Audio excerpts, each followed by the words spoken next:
Assalamualaikum warahmatullahi wabarakatuh. Halo sahabat BDK Malang, apa kabar? Bertemu kembali dengan saya Retno Susianti dalam Cangkro, Bincang Ringan Keuangan Negara bersama Balai Diklat Keuangan Malang.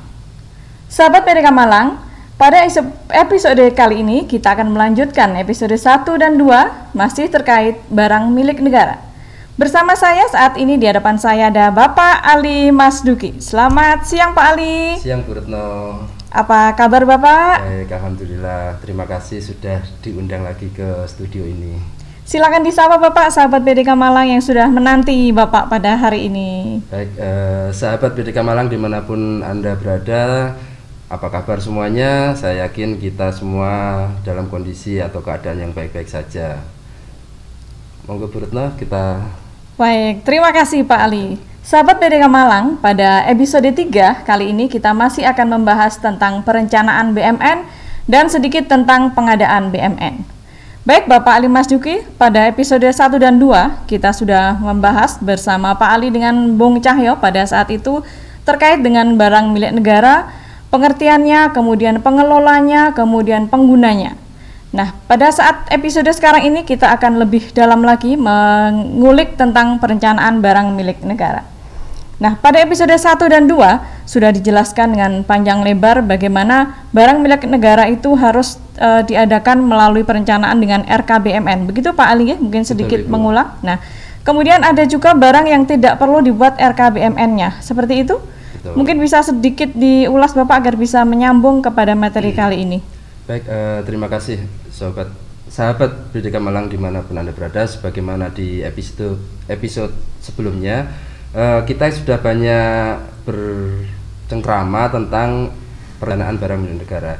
Jadi pada intinya adalah sebelum PP 27 perencanaan, jadi tiap satuan kerja ataupun negara ini membuat perencanaan apa yang dibutuhkan untuk BMN-nya itu tidak terkoneksi langsung dengan perencanaan penganggaran. Jadi merencanakan kebutuhan BMN-nya sendiri, merencanakan anggarannya sendiri, sehingga pada saat eksekusi seringkali ini nggak match kebutuhannya apa, kemudian yang alokasi anggarannya apa. Nah, dalam aturan yang saat ini perencanaan kebutuhan atas barang milik negara ini mulai disinkronkan dengan perencanaan penganggaran.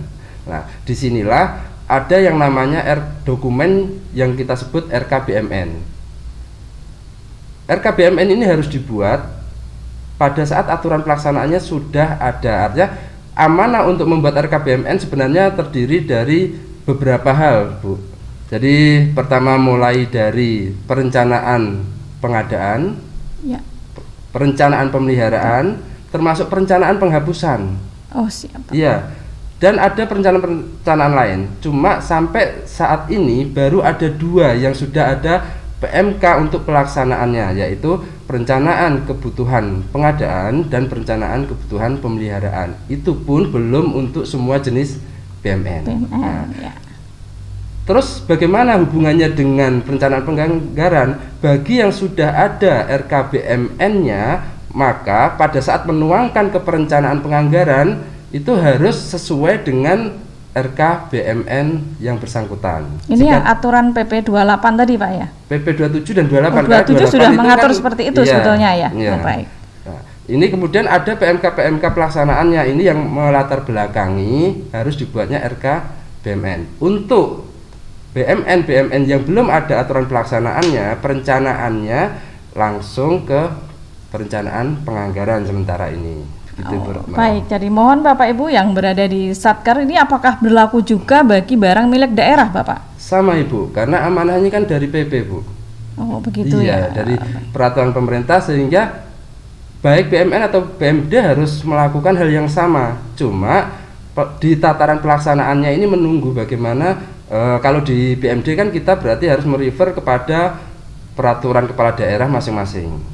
Apakah peraturan kepala daerah juga harus merefer ke peraturan Kementerian Keuangan, Pak?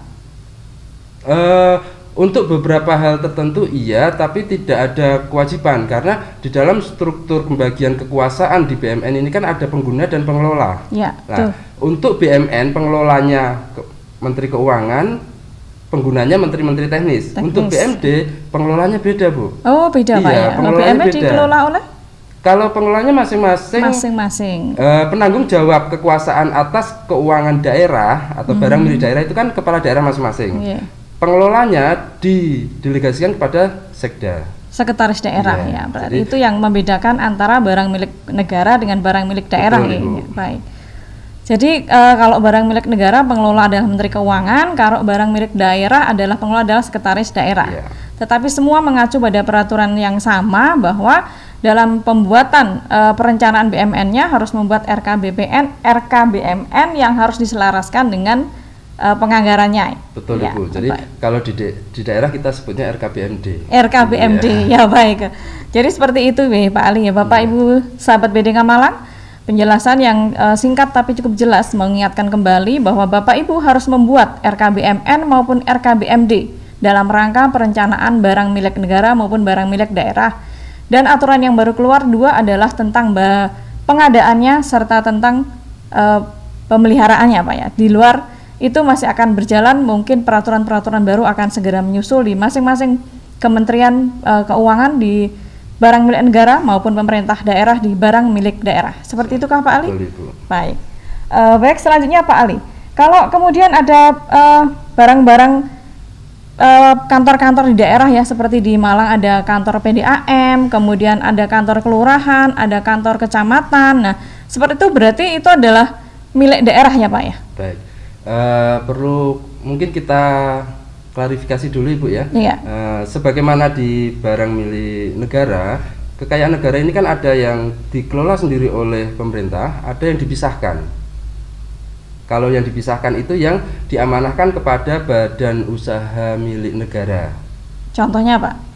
Ya seperti yang aset-aset yang dikelola misalkan Garuda Indonesia, BUMN, itu kan sebenarnya kekayaan negara juga, tapi dikelola oleh badan usaha yang dibentuk oleh pemerintah. Demikian pula di pemerintah daerah.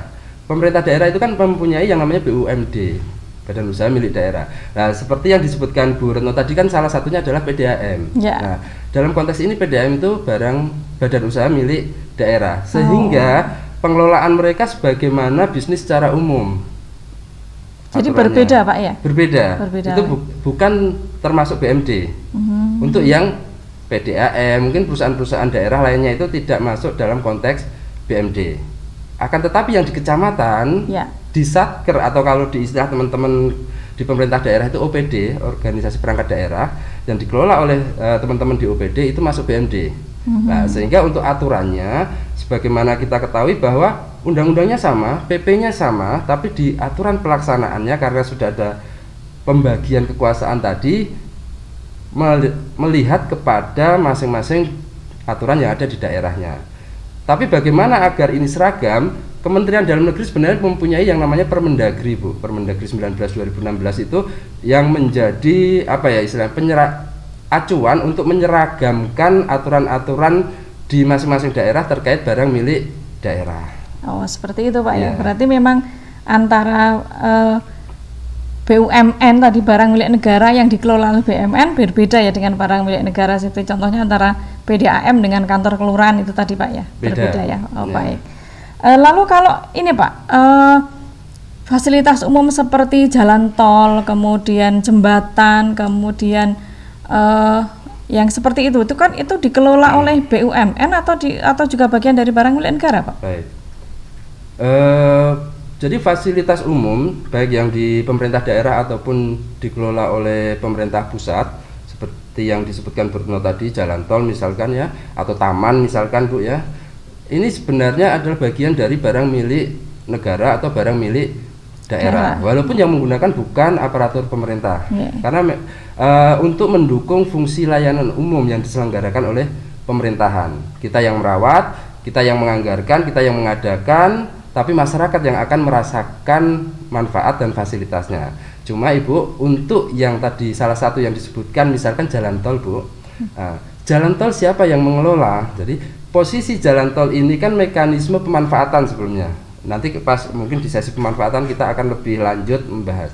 Nah, beberapa ruas jalan tol ini dulunya skemanya adalah BGS atau BSG, bangun guna serah atau bangun serah guna. Istilah aslinya sih kalau di istilah akuntansi BOT, build, operate, and transfer lah. Di sini di dalam kesepakatan pemanfaatan ini secara umum adalah misalkan BGS, bangun guna serah. Kesepakatannya adalah atas BMN tanah, kalau kita melihat jalan tol biasanya tanahnya milik pemerintah, kemudian bangunannya itu dibangun oleh mitra. Nah, kesepakatan di sini biasanya adalah mitra akan diberikan hak untuk mengelola sampai jangka waktu tertentu. Nah, itu di pola pemanfaatan BMN Bu atau BMD. Jadi seperti pasar kita bangun, swasta yang bangun gitu ya, mereka akan diberikan hak untuk mengelola dalam jangka waktu tertentu untuk mengembalikan investasinya mereka. Tapi tanahnya milik BMN atau BMD biasanya seperti itu. Ini pola pemanfaatan BGS atau BSG. Itu juga perencanaan pengadaannya juga harus selaras Pak ya dengan RKKL-nya ya? Iya, harus selaras. Karena dimulai dari tanah itu perencanaan pengadaannya harus dari pemerintah. Baik, nanti untuk pemanfaat penggunaannya kita akan pada di episode selanjutnya Pak ya. Baik Pak Ali, lalu tanggung jawab apa pemilik kantor-kantor ini dalam hal perencanaannya itu sampai di mana Pak tanggung jawab mereka sebetulnya? Baik, intinya karena BMN BMD ini adalah suatu aset yang ditujukan untuk mendukung TUSI, baik itu pelayanan umum, TUSI untuk menyelenggarakan aktivitas-aktivitas yang terkait tugasnya masing-masing. Jadi di dalam merencanakan, tanggung jawabnya adalah merencanakan sesuatu barang yang mendukung kebutuhan di dalam penyelenggaraan TUSI, baik itu pelayanan umum atau TUSI-TUSI lain Bu. Jadi tidak boleh merencanakan di luar kebutuhan itu. Makanya istilah dokumen kita kan RKBMN, rencana kebutuhan. Iya, butuh, bukan ingin. Ini. Jadi sesuai benar-benar pemerintah, baik itu pemerintah kementerian maupun daerah harus benar-benar memperhatikan bahwa yang dia buat dalam RKBMN itu benar-benar kebutuhan. Kita mau membangun kantor misalnya harus benar-benar memang kantor itu membutuhkan ruang-ruang untuk yang dibutuhkan ya. Bukan karena keinginan misalnya satu unit pelaksana teknis meminta kepala kantornya minta ruangannya diperbesar, itu nggak bisa Pak ya? Nggak bisa, ini mungkin masa lampau sebelum ada PP 27, sebelum ada RKBMN ini. Jadi sesuai selera masing-masing, punya dana, mereka bangun sesuai keinginan. Sekarang tidak lagi, harus sesuai kebutuhan. Sehingga ada yang namanya standar barang, standar kebutuhan yang sudah diset di dalam pengelolaan BMN ini. Oh baik, berarti kalau saya boleh sedikit menyimpulkan Pak Ali ya, mungkin mohon nanti dibenarkan. Jadi dalam proses perencanaan BMN sekarang ini harus sesuai dengan apa standar kemarin Pak ya, yang standar barang dan standar kebutuhan yang sudah ditetapkan. Kemudian harus selaras dengan RKKL-nya, ya harus selaras, dan kemudian harus benar-benar itu adalah yang dibutuhkan, bukan yang diinginkan, seperti itu. Nah, setelah semua itu dibuat Pak Ali, kemudian kita selesai ya di proses perencanaan berarti. Baik, sekarang kita sedikit masuk di proses pengadaan Pak Ali. Apakah proses pengadaannya itu akan seperti apa, atau kita akan menginduk pada proses pengadaan barang jasa yang ada, atau seperti apa? Baik Bu Retno. Jadi proses pengadaan di BMN itu kan sebenarnya adalah masuk di siklus awalan. Perencanaan dan pengadaan itu masuk di siklus awalan, ya kan? Nah, proses pengadaan BMN tidak mempunyai pengaturan tersendiri, menginduk kepada aturan-aturan pengadaan yang ada di Republik ini, Bu Retno. Jadi sepenuhnya, kenapa? Karena ini terkait bagaimana kebijakan akuntansi terkait BMN, kapan kita mengakui. Artinya pada saat clear di proses pengadaan dan BMN tersebut sudah menjadi hak negara, menjadi BMN, baru di titik itulah kita mengakui Bu. Oke, baik. Berarti nanti untuk pengadaan barang jasa atau pengadaan barang milik negara secara lebih detailnya, sahabat BDK Malang akan kita bahas pada sesi khusus di pengadaan barang negara atau pengadaan barang dan jasa. Seperti itu Pak Ali. Mungkin dengan di episode barang milik negara kita akan cukup pada perencanaan dengan pengadaan yang sampai di sini. Seperti itu Pak Ali. Betul Ibu. Baik, mungkin ada closing statement di sesi terakhir kita terkait dengan perencanaan BMN kali ini Pak Ali. Untuk episode selanjutnya sahabat BDK Malang, kita baru akan kepada penggunaan dan pemanfaatan BMN. Silakan Pak Ali. Baik, terima kasih Bu Retno, sobat BDK Malang semuanya di sesi ini. Jadi terkait perencanaan BMN ini Pertama yang harus kita sadari adalah perencanaan BUMN harus kita buat sesuai kebutuhan kita dan harus selaras dengan kemampuan, atau kalau kita punya di keuangan itu RKAKL kita, perencanaan penganggaran kita. Dan tentunya pada saat proses pengadaan kita menginduk kepada regulasi atau aturan pengadaan yang berlaku di Republik ini. Nah, di posisi itulah nanti setelah clear semua di perencanaan pengadaan, baru nanti akan definitif menjadi barang milik negara atau barang milik daerah. Dan perlu kita ketahui bahwa ini adalah sebagian aktivitas atau kegiatan yang merupakan siklus awalan. Kalau kita sebut di BUMN ini dari 11 atau 12 aktivitas di dalam siklus BUMN, perencanaan pengadaan, perencanaan penganggaran, termasuk proses pengadaannya ini adalah proses yang ada di siklus awalan BUMN. Begitu Bu Retno. Mungkin sekali lagi rekan-rekan semuanya, kita jaga aset negara, pastikan atau rencanakan sesuai kebutuhan kita, karena intinya adalah kita ingin mengoptimalkan sumber daya negara ini yang sangat terbatas untuk sebesar-besarnya kemakmuran rakyat. Ini amanah dari Undang-Undang Dasar, Ibu. Betul sekali, Bapak. Baik, demikian sahabat BDK Malang pada sesi 3 atau episode 3 podcast BDK Malang, Cangkruk BDK Malang. Kita masih membahas tentang perencanaan pengadaan barang milik negara sampai dengan apa tadi Pak Ali? Proses pengadaannya. Nah, untuk selanjutnya, episode selanjutnya, nantikan di episode-episode berikutnya tentang barang milik negara. Terima kasih sahabat BDK Malang, sampai ketemu lagi.